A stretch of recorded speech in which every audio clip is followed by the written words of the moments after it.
I was going to try to get some of the latest items, but pick up something from last time.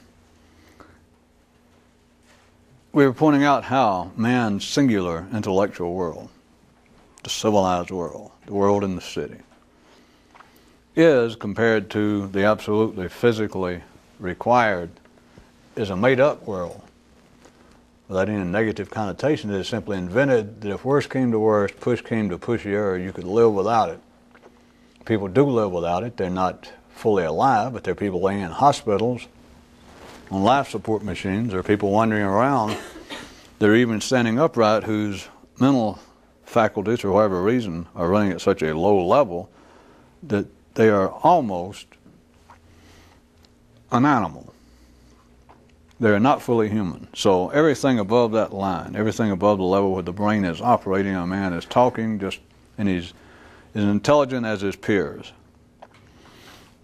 That above that line, compared to the rest of man, it is simply invented. That's a fair word. Once you take away any of the hostile, aggressive connotations, it is a fair word in description.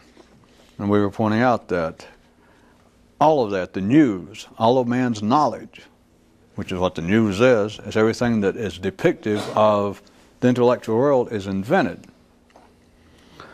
Now, on that basis, also, what we didn't get around to was a news item last time, and that leads up to a second related news item that said last time, if all I can remember it, is that the dumb have all the answers. That was just a separate news item from last time, but it's tied to that one. And that brings up an even additional one, and that is that ergo, therefore, based on those two, remember that man's intellectual world, all information, all knowledge is made up. No other, it just simply is. Semicolon. Since all information is made up, the dumb have all the answers. Semicolon. Therefore, those who know nothing know everything. And before anyone lapses into a complete swamp of cynicism, to say that those who know nothing, that again is not an attack based upon the opening premise, that if all of ordinary knowledge is made up, then to say that you know something is pushing your luck to start with.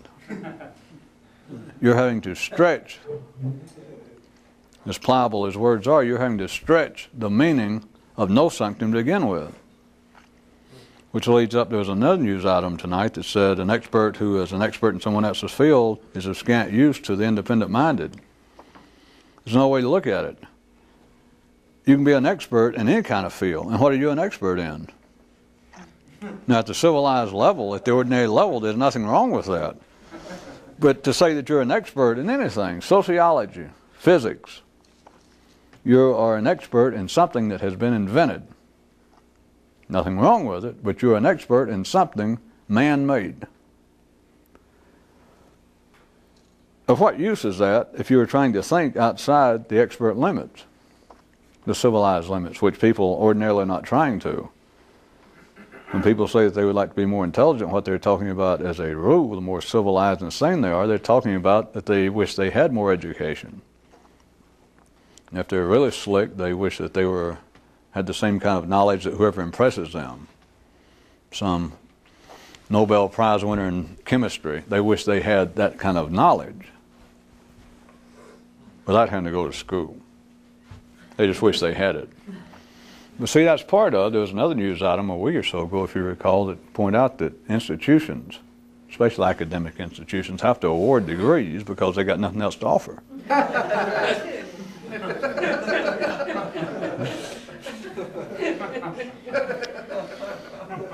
Since you've had a few days to consider that news item, we'll assume that you have been able to extract any possible hostility, especially those of you, I won't call names, that got flunked out of college and now want to go back and go, we'll assume you're past that. It's not an attack on the institutions, but remember, based upon the opening premise tonight, if you go and spend 4, 6, 10, 12 years becoming an expert, a recognized expert, that you have a degree, a doctorate in some field, you have spent 12 years to become an expert in what? Something a bunch of people made up. And they had to make up some idea of, well, how are we going to decide that this man is a PhD quality? Which the original idea in the Western world was a doctoral degree represented constructively that you knew what the institution knew. Constructively speaking, if you had a doctorate degree in mathematics from MIT, constructively, theoretically, you know as much as MIT does as an institution, that you represent the best that they have to offer, that you represent their collective knowledge. And it sounds important. In the ordinary world, it is important. It'll get you a job. Get you a job better than being a roofer, probably. But what are you an expert in? If we're talking about something out of the ordinary, if we're talking about something of being able to think, I know ordinary people say, I'd like to know some kind of secret. How about being able to think in some kind of secret way? What good will having a PhD in mathematics do? None. What good will it do to be an expert in any field that's somebody else's field? None. You can only be an expert and it have any meaning to be an expert in the herd and to stay in the herd. That's where the field of expertise comes into play. So then to say that those who know nothing know everything, there is not a scintilla of aggression or hostility involved with it. Because there are two seriously diverse ways to take the final part of that little news item, to say that those who know nothing know everything. The first way is based upon what we're talking about now, is to say that those who know nothing, like ordinary experts, know everything.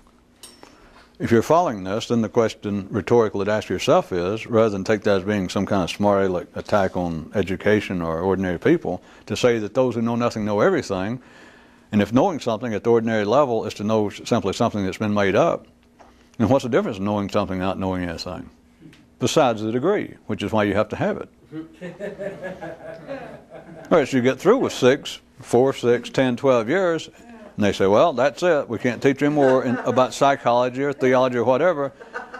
And you say, we'll assume that you might say, wait a New York pig-headed minute. I have spent 10, 12 years here. I have spent close to $250,000. And what I know now, you're telling me that I know as much as you guys do, the institution collective. You tell me that's it.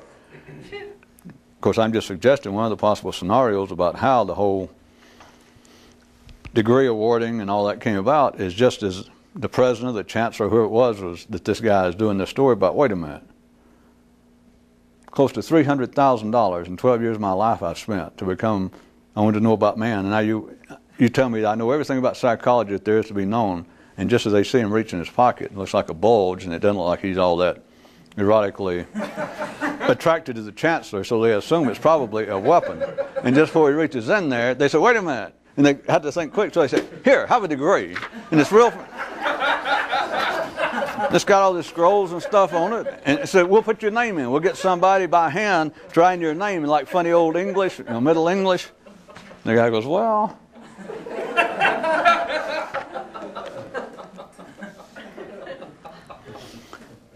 If all of that be true, which there's no way to, of course, to prove it because it's not provably true, it's not even provably correct with ordinary people. But if you see that that is true, and you had to in some way, either that or the movie was closed down tonight, or you wouldn't be here. Because you know that just what's ordinarily available in life is not what you're looking for.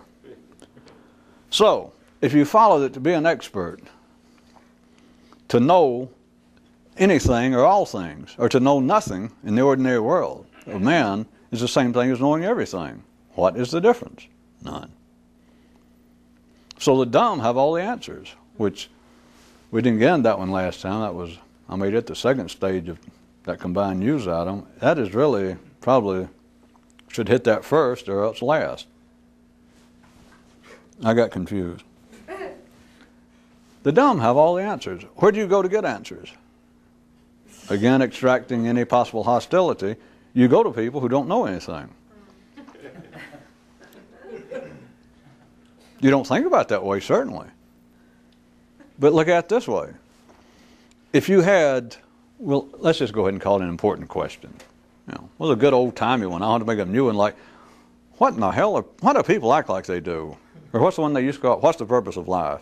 That one's so vague that almost everybody seems to like that. I was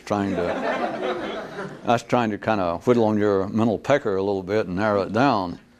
That it's really more like, why do people act like they do? But it sounds more open-ended and universal, metaphysical to say, what is the meaning of life? Because you can't get anywhere with that with an ordinary brain.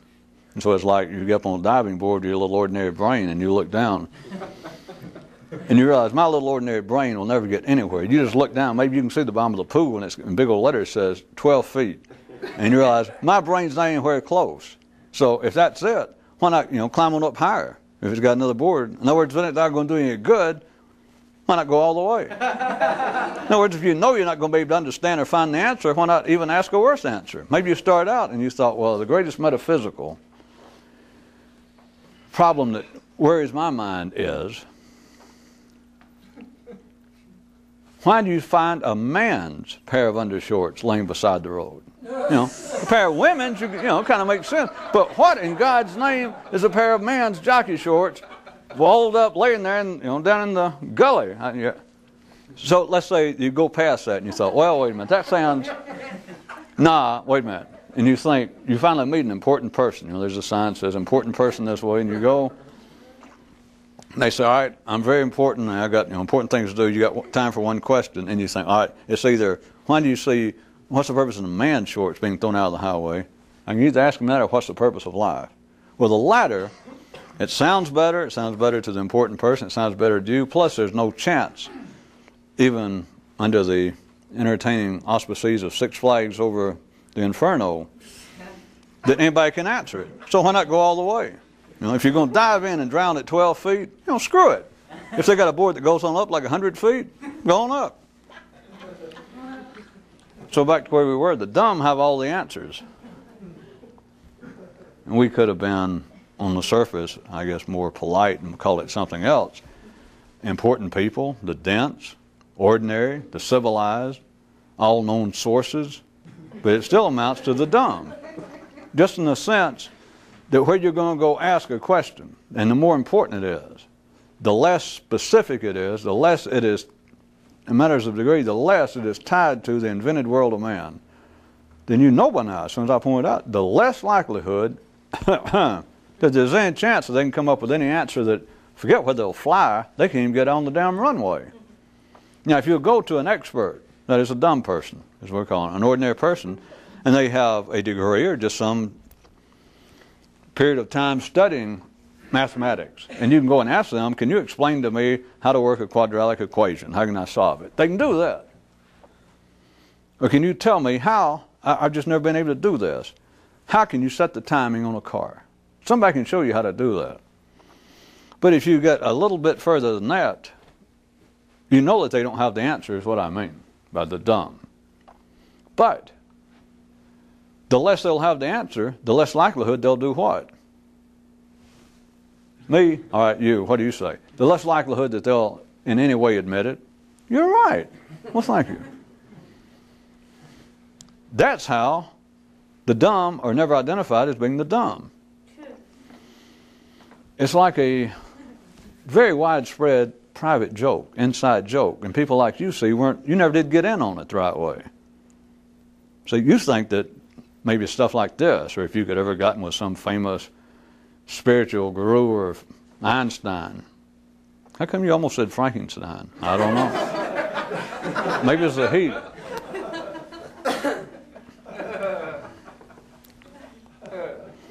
Anyway, certain people who are intellectually, originally somewhat critical, sardonic, lampoonish in their attitude toward their betters in life, they tend to think, well, the rest of the world's a bunch of jerks, especially the middle class, important people, ordinary people. They don't know anything. And it's very common in high school to drag it out amongst boys. And you females in the audience, you had other hormonal fish to fry, but you'll surely understand what I'm saying. Those kind of little smart-alecky nerds that read Mad comic book, I'm just trying to bring it. They've always been there. They were there before Mad. They were in the days of Greece and Mesopotamia. But as they get together, and their feeling is that it's only us. You know, me and you, maybe a couple of other guys here sit in the back of the room. We kind of got some idea what's going on in life. Like, this whole thing's a joke, and most adults and important people, teachers, they're jerks. And so if you put it to them that way, and some of you, I can look at your face and you're going, uh-oh. You know, they feel as though it's almost a very small private joke with just a few people in the world. At everybody else's expense. But Jesus, most of you are grown. It's really the other way around. It's just that they're having so much ordinary fun that they don't have time to laugh at you because there's so few of you. But the real inside joke, see, I assume that you'll follow this by now. Those of you that have shown up more than once or twice and lived through it. See, it's an inside joke turned inside out. And it's sort of like, what's a three-dimensional Mobius strip? Or a four-dimension? The inside joke is that you think that the ordinary people in the world are jerks. And that's sort of an inside joke and they're too dumb to know it. See, they know about you, but there's so few of you to start with that they don't really pay any attention. See, because you think that they're acting jerky and they're taking it seriously. And they know they're acting jerky, but they know there's nothing else to do. And they just play like it's serious, because if they didn't play like it's serious, they'd go to pieces. And they figure we could end up like those few nerds sitting in the back of the room. And they realize that's a waste of time. This is bad enough to be here and be alive and have to be a jerk and have to be square and have to go to work and have to go to school and have to go and get a degree when it don't mean dog crap. I got to do all that or else I'll end up like those, jerks in the back of the room. And so they never let on. You're not even worth their trouble. There's so few of you. Plus they understand that there's no benefit in that. You understand? It's like a few would-be artists and cartoonists and poets and writers and musicians in the middle of a cow herd, and they think they're laughing at the herd. Right. The inside joke is, back to where we were, that the dumb have all the answers. And another way, the dumb, the ordinary, they know they don't have all the answers. But they know this without knowing it. They know, hey, if we start facing up to that, what's a stronger word than insanity? No, not Republican. No, not accountant. No, I don't know. The dumb have all of the answers. Literally. And I assume you see that by dumb, I mean all sorts of things. The ordinary, the people that run the world, the people that support civilization, they have all of the answers. Now, insofar as what somebody's trying to think in some new way, they, of course, don't have any answers, do they? He said no. They do not have any answers. But you got to remember this. Remember, we made the nice simple statement, the dumb have all the answers. So hold on. They have all the answers on this basis. That at that level that we're talking about, the dumb, the ordinary, there are no such thing as answers. And so, hell, they got them all. Just because somebody could come along and say, wait a minute, you say when you die, wait a minute, you're a Christian, right? The person says, well, more or less. And you say, let me guess. When you die, if you die and you've given your heart to Jesus, or whatever you guys call it, you go to heaven. Am I right? Is that the answer? And the guy goes, well, yes, as a matter of fact, it is. And let's say that you're not wired up with that, and you go, that's not true. That's no answer. Sure, it's an answer. But then if you could get this guy in some kind of ephemeral passing moment of extraordinary lucidity and say, you really believe that? And the guy go, well, let go of my throat. No, I don't. You think, you mean you're some kind of hypocrite? Oh, what a chintzy word. No, it's part of the inside joke that you're not aware of. None of them believe it. But what are you going to do? Everybody stand up and say, well, I don't believe that. It'll all fall apart. So you see, they do have all the answers. You mean you're saying that when you die, if you're a Christian, or if you're a Buddhist, or whatever it is, I'm just picking one example, you're saying that the answer to what happens after you die is that you go here, you go there, so and so happens. Yes, that's true. So that's their answer. And you go, God, how dumb, because you don't believe that. You say, boy, how dumb. That's no answer. Sure it is. Because he knows it's not an answer either. You're just so damn dumb you don't know that he don't know. I mean, you don't know that he knows that he don't know. Because you think it's serious. You think, well, you poor misguided fool.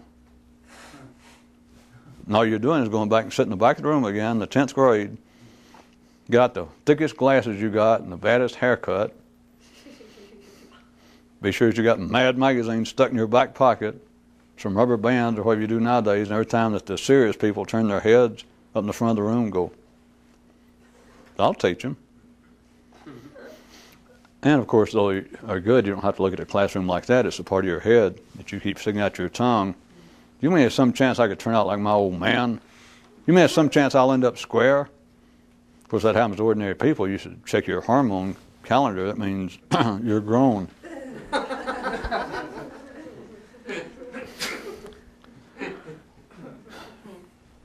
In that all of human knowledge is invented, is made up. It's fine stuff, it's a great hobby, it keeps the world going, but it's made up. Men made it up. So when you see that, then you see that the dumb do have all the answers.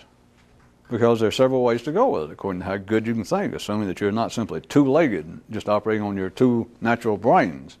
You're trying to get away from partisan thought. The dumb do have all the answers. Because there are no answers, that's one way to look at it. There are no answers. I mean, if it's all made up, everybody knows everything. Just because one guy over here says, well, when you die, so-and-so happens. A guy over here says, when you die, so-and-so happens. Somebody says, define sexual morality. And somebody defines it here, and over here somebody defines it just the opposite, and you think, wait a minute. According to which one you agree with, if you're ordinary, then the other one is dumb. And you could say, well, that's no answer. You said the dumb have all the answers. They do. If you take all the dumb answers in the world and put them together, I hesitate to say that you'd really know something, but I'll say it. You'd have a head full of stuff. And I don't mean just facts. If they could live in a nonpartisan, which remember at the ordinary level, partisan thought always becomes belligerent. In the same way, if you're going to play out on a battlefield, if we're talking about ordinary physical life, if you're going out there and play around the battlefield, one or two things are going to happen. If you go out there in a nonpartisan manner, if it's World War I, and you were, let's see, who would be nonpartisan? How about the Flemish? Since they always, or the Swiss. And there it is, out somewhere near the Margio line. How could they ever think that something that sounded that fey and sissy would ever protect them, the French? Well, we'll build the Margio line and they'll never get past it. I don't know how he got off on this, but I mean, you take some real, macho men like Germans, or I guess we'll leave it at that, and they come up and say, what's all those funny-looking boxes and that stuff? And they say, the French say, I won't try to do the accent since I can't hardly do an English accent. And the French say, you can't get past that. That's the Margio line. And real men think, Margio line, it's like they're going to send a bunch of women in tutus to defend the country. I think there was some point in there. Let's assume if you start out and it's out in the battlefields, out in Germany, out in France, in World War I, the Germans over here and the French over here, and you're Swiss. You got no interest. You don't give a damn what happens to either one of those clowns, as long as it don't hurt the economy too much. If you got there and play in the battlefield and you start out nonpartisan, one of two things is going to happen. You're either going to get shot. All right, three things. You're either going to get shot, you're going to become belligerent yourself. That is, you're going to have to take sides, or the third one, which I just throw in, you're going to become the poster boy for Imbeciles Anonymous if you live. But if you stay out where hostility is going on, which all collective thought is hostility. That's the only way it operates. It rubs against each other, the pro and the con. So if you're going to deal with ordinary knowledge, if you're going out and deal with what the collective thinks, remember where we are, the dumb have all the answers. If you're going out there, you're going to end up being belligerent.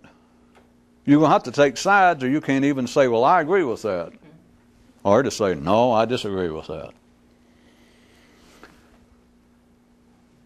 But if you had both of them, and you could put it all in your head where we were, when you say the dumb have all the answers, if you took all of the conflicting, sundry, many, various, but particularly conflicting answers that the dumb have, everybody in the world, and you could take them all and put them in your head, when I started to say that you would know a lot, it's not that you would know all these facts.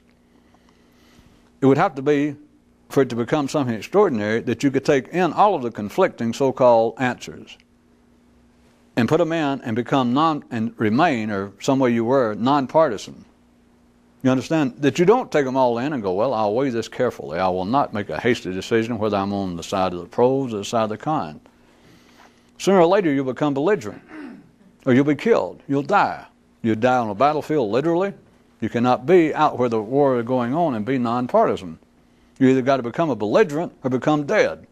Same here. You cannot think, or your brain will die at the ordinary level, operating in the areas where it now operates, unless you become a partisan. And if you become a partisan, you'll become belligerent.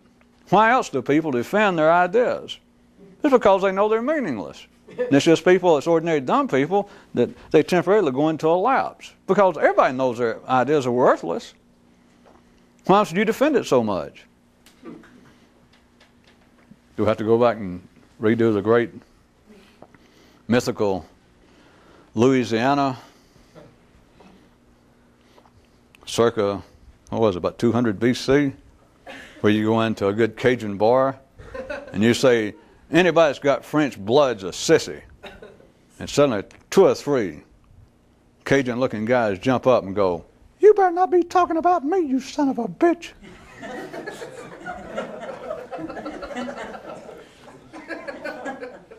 Do I assume that somebody got the mythological, allegorical story behind that? If you walk into a bar, even today, and you holler, I'm going to shoot the dumbest son of a bitch in here, 2 or 3 people are going to stand up and say, hey, you better watch that stuff. Except after that, nobody wants to think about it. I mean, nobody wants to go outside and say, you ask the guy that went in to make the threat, you say, well, how are you going to know who's the dumbest? And then they got to discuss it. They don't have to discuss it because now he's the dumbest. Because he already had the answer. As soon as somebody says, wait, if you walk in and say, I'm going to kill the dumbest son of a bitch in here, and somebody stands up, I can make it a little more subtle, I guess it's too late, and somebody stands up and say, my good man, I can understand a certain amount in this day and time, the stressful nature of contemporary life, of somebody becoming aggressive and hostile like you are, but may I say a word for justice? The man ain't saying a word for justice. He considers he's the dumbest man in there. That's why he stood up. He didn't want to say a word about justice. Could I say something about tolerance? What he's saying is, yes, I'm the dumbest, but don't shoot me. Don't shoot me. In here. People do not see, when I say you've got to become partisan to keep the mind alive, you eventually have got to become belligerent. And you become belligerent on the basis of even defending yourself. It eventually gets to be of no consequence whether we call it defense or belligerence, because sometimes belligerent sounds as though it's that you instigated the attack. Defense is the same. There was a news item that's on there somewhere that says if you criticize somebody else's ideas, if you take the time to criticize anybody else's ideas, it means one thing. It means that you thought they were better than yours to start with. That's belligerence, that's aggression, and it is raising your hand and saying, over here. Are you still looking for the stupidest person here in the bar? Here I am. That's all you got to do. The mind ordinarily tries to make a distinction between aggression and defense.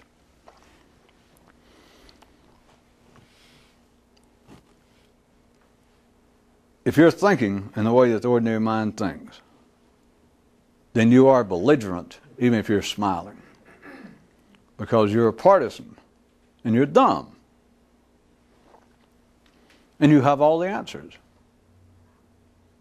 Have you ever asked yourself, or has it happened to you at the ordinary level, just where you normally think, have you ever been stuck for an answer? Of course, I could play the game now and go, think about it, and all of you go, and then we do a little thing and see if anybody says, wait a minute, I was almost stuck for an answer. That's what he's trying to tell me. No, I wouldn't be that harsh. I wouldn't be that cruel.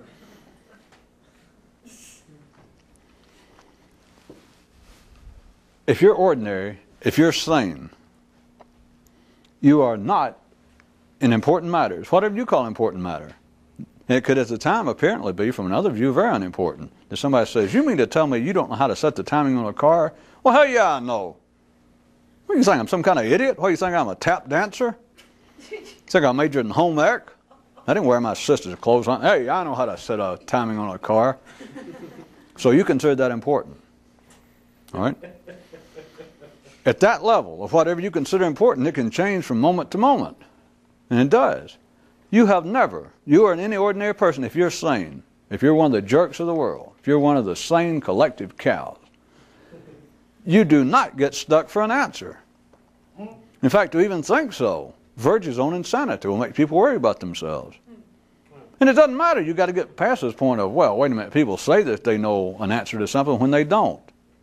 So the hell what? What do you think we're talking about? Yeah, but that doesn't count. Because some guy could be trying to make himself look good, and you say, are you telling me that you actually understand how you set up accounting? I mean, you actually understand how it works? Or you understand, you actually understand the workings of an internal combustion engine? Well, sure I do.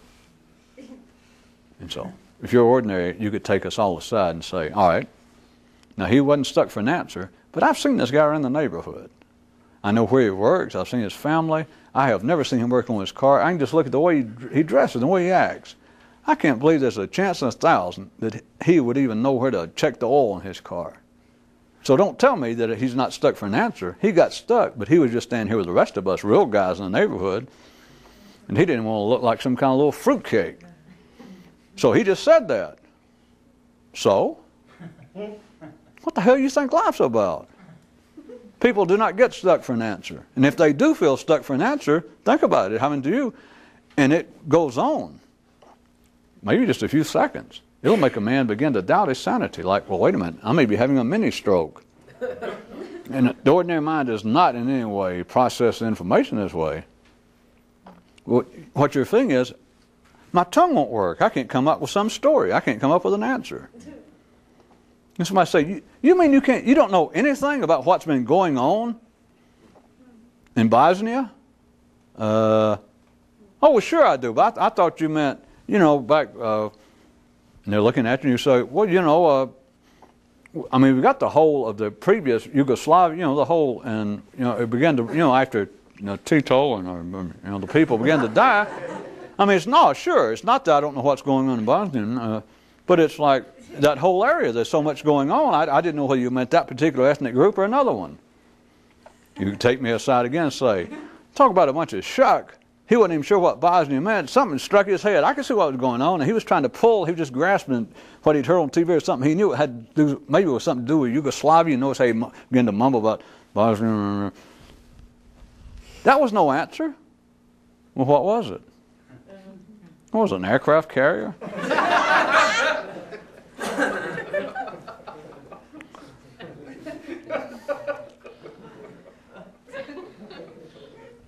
We all know by now that some of this, if you carry it far enough verbally, you can, if you're ordinary, you can sit there and think, boy, we're kicking the hell out of people now. Ah. And you can think, boy, are we getting really subtly smart-assed about other people's shortcomings. It's not shortcomings. And that's not being smart-assed to say that the dumb have all the answers. To say that the dumb rule the world, the stable, the sane, those of partisan thought, they have all of the answers. They've got to. It's just that the answers don't mean anything. But it's also that they know it, but they can't admit it. The ballroom would fall apart. They would fall apart. We'd all fall apart. But the dumb do have all the answers. It's just that the answers are meaningless. But don't think that you now know something, like you did when you were 15 or 20 or whatever, that you should go, aha, I always knew that. If you leave it there, what I'm telling you is, you're more dumb than they are. Because you're taking it seriously. You're saying, wait a minute, those people are playing like they know what's going on, the popes and our leaders and even weather forecasters. They think they know what's going on, and I see that they don't. Hell, they know they don't. But at least they know enough, they're sane enough to not go talking about it. The dumb have all the answers. It's just that the answers are meaningless to some people. But put them all together, all the answers the dumb have, and you would have a battlefield now that was partisan between pro and con, this and that now would be so expansive that if you could refrain internally from then trying to reclassify the belligerents That is, if you could think about now, this is not the only way to do it, but if you could take all the answers in the world, all of the incorrect, meaningless answers, if you could take everything that everybody's ever thought and suddenly put it all together in a big potpourri and cram it in your head, and, see, it's not information because you could try that, get it all in your head and not take any sides, that you're already to the point that you had like a nonpartisan marina, that you could dock in all the answers of the world, but in your marina there was no bow, there was no starboard. You're supposed to look in your pocket if you're a sailor and it says starboard right, bow, port left, not bow, port and starboard. At any rate, you would have to be able to take all this information and dock it in here, but your marina would have no port and starboard. That is, you would not go through then and think, that's right, boy, if a person knew everything that ever been thought, he would be obviously the smartest person in the world. No, he wouldn't. Probably the fattest person in the world, probably the tiredest person in the world, and probably the nuttiest person in the world. Because it's not having all these answers as meaningless, as invalid, as impotent as they are, is to have all of the answers that were meaningless in your head, in your dock, and you not have any partisan thought about it. That's a poor way of putting it, but hell, it's getting to be the end of the evening. The dumb do have all the answers, but that's another way of saying that everything people think they're looking for intellectually is like a plain point-blank wall right in front of you. But the civilized world is such, that is, that people understand in all sorts of ways it's invented, it's meaningless, there is no serious question, there are no serious answers about it. And so, for people to stay sane, what they do is they engage in a continuing increase of describing it, of putting upon it verbal adornments. But it appears to get more complex. Of course, physically, it obviously gets more complex. That right now, life is more complex at the human level than it was 10 years ago, 50 years ago. In your lifetime, it's more complex. But that's not just it. The only reason it got complex out there, the only reason that an automobile is more complex, the only reason that the highway system is more complex, is because this got more complex. And that simply reflects it. In a sense, for men to continue to put up with the intellectual world, which is meaningless, compared to do or die, compared to life or death, physical existence, then one way they have to put up with it, because it's repetitious, it's monotonous. Of course, from here down, I mean, if we're going to talk about this being repetition monotonous, look from here down. That'd drive you nuts. Well, you people nowadays, all you got to do is be civilized at all. And it'd drive you nuts. If all you could do was fuck, eat, and sleep. Now, people try it. But I'm just pointing out that the more civilized you are, the less that can seem to fill up your day. Well, if you're a male after the age of 17, let's say, or 18, it seems like that there's always 2 or 3 hours left over after fucking, no matter, that you just don't know what to do.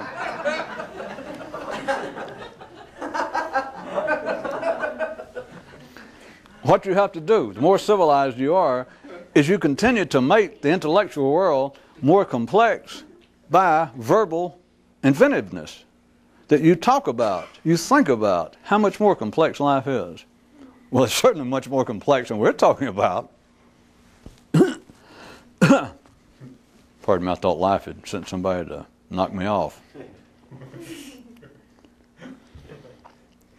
So the dumb have all the answers. It doesn't matter whether the dumb had the answers, if we're talking about BC in Athens, if we're talking about right now, in London, New York, Oxford, it is still the dumb who have all the answers. And it's still the dumb in you. That is the sane. The partisan thinker, the belligerent, the ordinary thinking. They have all the answers. All you got to do is ask. All you got to do for yourself. You don't have to just do the game of me going through that scenario of somebody accuse you and say, you don't even know what's going on in Bosnia, do you? I mean, you don't even understand the basis of the conflict. Oh, sure I do. You wouldn't know a distributor if you saw one. I mean, if I raised the hood and you're going to tell me you could set the timing, you couldn't even point. If I just opened the hood right now, you couldn't even point to the distributor. Well, sure I could. You don't have to go through all that. All you got to do is do you. All you got to do is you listen to somebody else talk or TV or something you're reading, and it points out something about, it's surprising how 2,000 years later that we have Protestants and Christians still fighting one another. And you can read that and think, surprising my ass, and just faster than I can even talk about, you got some response to it. There will, of course, be some partisan response, some belligerent response. That is, you'll have some answer. You think, this is some national magazine, some national writer saying, in this day and time, it is still astounding how they can do this. And you think, what the hell am I doing sitting here working in a car wash? I should be famous. If they don't know what's going on, I know what's going on. If you're sane, you're never stuck for an answer. And if worse comes to worse, I'm not trying to drive this in the ground to prove it, but at the ordinary sane level, you always got an answer, even if it gets to the point in some reason you couldn't come up literally with an answer. That is, if somebody said, all right, you tricked me, you were able to spot, you knew where Yugoslavia was on the map, and you were able to point to the distributor when I opened the hood. But I know this, you're not going to fool me anymore. You couldn't work a quadratic equation if you had to die. And you might think, we got my guy now. But if he's still sane, he can go, all right, now wait a minute. Now I may not literally, I'm going to tell you the truth, be able, if you suddenly draw up one or go get a math book somewhere and point out to it, I'm not sure I can, but let me tell you this. Where were you when you were 17? And the guy goes, well, I was still in school. I had to drop out. My father was killed in an automobile wreck, and my mother had her leg cut off with cancer. I had to drop out of school. I was in the first 2 weeks of the 10th grade when I was taking algebra, the first year. And so you go on. You understand that. Now, if you were some kind of ordinary smart aleck, you say, well, he's just chiseling his way out. No, he had an answer. And you still, if you were super dumb,